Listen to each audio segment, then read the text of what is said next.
how an electron behaves inside an atom, what is its movement, how it is moving along the x-axis, y-axis or z-axis. That is well described with the help of the Schrodinger wave equation. The Bohr assumptions as well as de Broglie concept, all these conclude that electron is a particle as well as it is a wave. So that is not moving simply just like a particle in a circular path, but it is moving just like a wave inside the atom. That is either in phase wave or out, that is the in phase wave. So that type of wave is termed as the stationary wave for the mathematical purpose, and for that purpose we have taken the wave function, that is psi equal to a into sine 2 pi x upon lambda. From that we have differentiated that function, double differentiated, and at last we get the equation that is termed as the Schrodinger wave equation. I think that was the last discussion, and it is del square psi plus 8 pi square m. It is E minus V into psi equal to 0, where psi is the wave function that tells about the amplitude of the sine wave, because whatever the wave, stationary wave we have taken, that is also termed as the sine wave. So that is the wave function psi, means amplitude. I will discuss later on where it is. 8 constant, pi constant, m is the mass of the electron, and h is Planck's constant. E is the total energy, B is the potential energy, and psi again it is the wave function. So that discussion was the last discussion. Now let us come to the point, what is meant by the psi, what is its significance. क्या महत्व है इसका. साई जो है उसको amplitude of the sine wave बोलते हैं. वो साइन वेव जो हमने पीछे वेव जो वो इलेक्ट्रॉन के लिए डिस्कस की थी, electron is behaving just like a wave nature, तो उसका साइनोसोडियल वेव जो है वो हमने ली हुई थी. एंड दैट साइनोसोडियल वेव और sine wave, whatever is the amplitude is there, that is termed as the psi.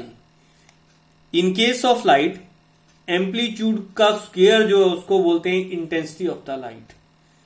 In case it is the electron movement, the square of the wave function is termed as the probability of finding the electron inside the atom.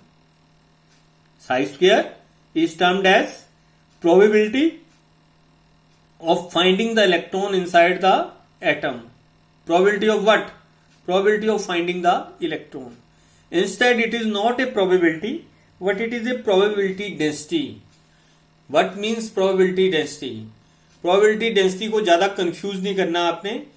Means whenever psi is squared, it must be multiplied by either area, length or volume. It is a volume density, so psi square should be multiplied by volume in order to get the probability. In order to get the probability. So psi square is a probability density of finding the electron. When we go to this Schrodinger wave equation, now what's the next use of the Schrodinger wave equation? The sinusoidal wave, it is just like this one, that is termed as the sinusoidal wave, and this gap here from this dotted line to the red line here above, that is termed as the psi. It is the amplitude. That is the amplitude. अब Schrödinger wave equation आ गई, तो Schrödinger wave equation के बाद उसका utilization क्या है? We have to solve the equation, और ये इक्वेशन जो वो सॉल्व करनी है. सॉल्व करने के बाद जो वो आपके पास इसका सोल्यूशन आएगा, you will gate various Sai value from here. यहां से आपके पास साई वैल्यूज जो है वो आएंगी, तो वेव फंक्शन की वैल्यू आएंगी. वेव फंक्शन की वैल्यू जो इसमें एक नहीं आती है, वेव फंक्शन की बहुत सारी वैल्यूज आती हैं. And all values are not acceptable values, only few values are acceptable. What is the meaning of acceptable? मान लो आप कहीं पर लेंथ कैलकुलेट कर रहे हैं and you are getting result L square equal to 25। तो एल की वैल्यू कितनी आएगी, +-5। Until unless direction is necessary, -5 is useless, क्योंकि -5 कोई डिस्टेंस नहीं होती है, लेकिन +5 का जो है वो क्या है, मीनिंग है, मीन्स 5 इंचेस, 5 मीटर, 5 सेंटीमीटर, इस तरह की वैल्यू। लेकिन अगर डायरेक्शन मेंशन्ड है तभी -5 की वैल्यू आएगी। सो -5 is useless. In the same sense, all psi values here are not usable. Only few of them is useful. Now, how to restrict the values of the psi? Psi की value को restrict करने के लिए कुछ एक conditions impose की हुई हैं। किसके ऊपर, वेव फंक्शन के ऊपर, कि psi जो वो कंटिन्यूस होना चाहिए। कंटिन्यूस का मतलब है, जैसे ये साइनोसोडियल वेव है, तो साइनोसोडियल वेव जो है ये देखो इस तरह से ये कंटिन्यू है, that is a continuation of the wave. It shouldn't be discontinuous as well as it should be single valued at particular time. तो यहां देखो ये पाथ इसका ये रेड वाला पाथ है, लेकिन अगर बाई चांस इसका पाथ रेड का हो ना होके यहां से ये डॉटर लाइन है ऊपर वाला पाथ आ जाए, तो एक ही जगह पर क्या है, दो वैल्यू आ जाएंगी साई की, एक फ्रैक्शन ऑफ द टाइम के लिए रेड वाली और फ्रैक्शन ऑफ द टाइम के लिए क्या आ जाएगी, ब्लैक वाली आ जाएगी। So that is not favourable for the psi. So psi should be single valued at the particular time. Then we also say psi should be continuous. अब ये देखो यहां तो वेव कंटिन्यूस है, that is a continuous continuum in the wave, but see here this is not A continuum. ये last में जो है यहां पर क्या हो गया, ये कंटिन्यूम क्या हो गया, डिस्टर्ब हो गया। So that is not a acceptable psi, that is not a acceptable psi. And then psi should be finite. Psi should be finite का मतलब क्या है कि फाइनाइट वो टर्म होती है जिसको गिना जा सके। अब आपको पता है कि एटम बहुत छोटा होता है, उसके डायमेंशन नोन है, उसके अंदर जो वो साइन वेव है, हम उसको इनफाइनाइट नहीं बोल सकते हैं। क्या नहीं बोल सकते हैं, इनफाइनाइट नहीं बोलेंगे उसको, क्या बोलेंगे हम उसको, फाइनाइट। द वेव की कितनी भी वैल्यू है वो काउंटेबल होनी चाहिए। So when we are having all these restrictions imposed over the psi, then whatever the psi values we are getting, those are termed as the eigen values. क्या बोलते हैं उनको, eigen values. Listen again. We derived a Schrödinger wave equation that is for the movement of electron inside the atom, की atom के अंदर electron किस तरह से रिवॉल्व कर रहा है, क्या उसकी मूवमेंट है, उस मूवमेंट को वो डिस्क्राइब करती है। उसके बाद मैंने बात कही कि उसका फंक्शन क्या है, बाद में जब आपने डिराइव कर ली तो डिराइव करने के बाद उसको सॉल्व करना है। सॉल्व करने के बाद आपके पास क्या आएंगी, बहुत सारी साई वेव फंक्शन की वैल्यू आएंगी। तो वेव फंक्शन की वैल्यू सारी की सारी वैल्यू जो उसमें नहीं लेनी है, कुछ एक वैल्यू लेनी है। कंडीशन इंपोज की हुई है वेव फंक्शन के ऊपर कि वेव फंक्शन जो है वो कंटिन्यूस होना चाहिए, सिंगल वैल्यूड होना चाहिए पर्टिकुलर पॉइंट पे, और फाइनाइट होना चाहिए। कैसा होना चाहिए, finite. When wave function follow all these three conditions, तो उससे कुछ एक वैल्यू बच जाएंगी, उन वैल्यू को बोलते हैं हम आइगन फंक्शंस। क्या बोलते हैं उनको, eigen functions. When those values of psi they are substituted back into the Schrodinger wave equation and energy values are calculated, those energy values are said और कॉल्ड आइगन वैल्यूज। क्या बोलते हैं उनको, eigen values.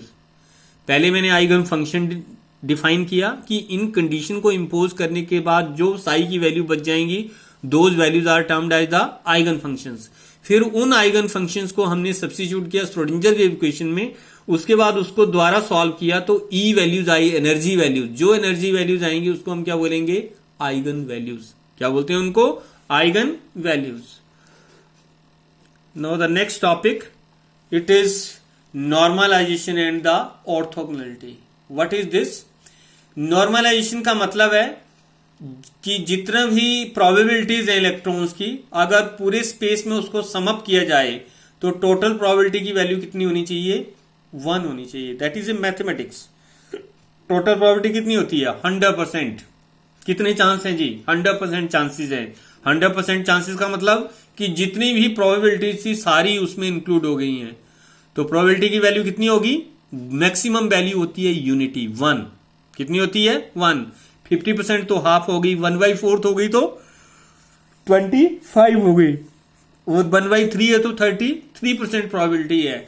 लेकिन अगर total probability की बात की जाए तो 1। वो कहता है कि एटम के अंदर अगर हमने इलेक्ट्रॉन की प्रोबेबिलिटी टोटल चेक करनी है तो कितनी होनी चाहिए?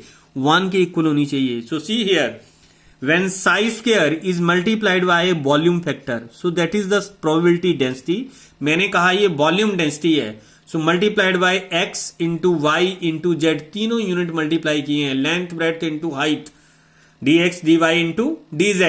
So psi square multiplied by dv, we can say that should be equal to 1 when it is being integrated within the limits minus infinity to plus infinity.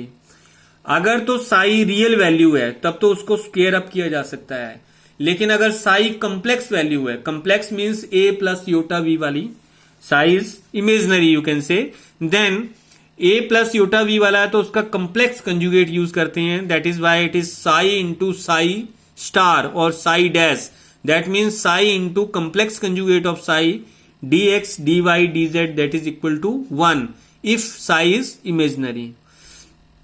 इसमें कई बार एक नॉर्मलाइजेशन कांस्टेंट भी ऐड करते हैं, तो एग्जाम में 1 number का question आता है ये, he will ask from you what is normalization और what is the normalization condition। अगर आप ऊपर एक डेफिनेशन देके एक भी इसमें से पहला ही अगर यूनिट लिखते हो then even you will get the number 1। अगर फर्स्ट और सेकंड यूनिट भी लिखते हो तब भी आपको 1 नंबर मिलेगा। अगर इससे फर्दर एक्सटेंड करते हो और नॉर्मलाइजेशन कांस्टेंट तक जाते हो तो भी आपको 1 नंबर ही मिलेगा। It depends upon you how you interpret your answer in the examination।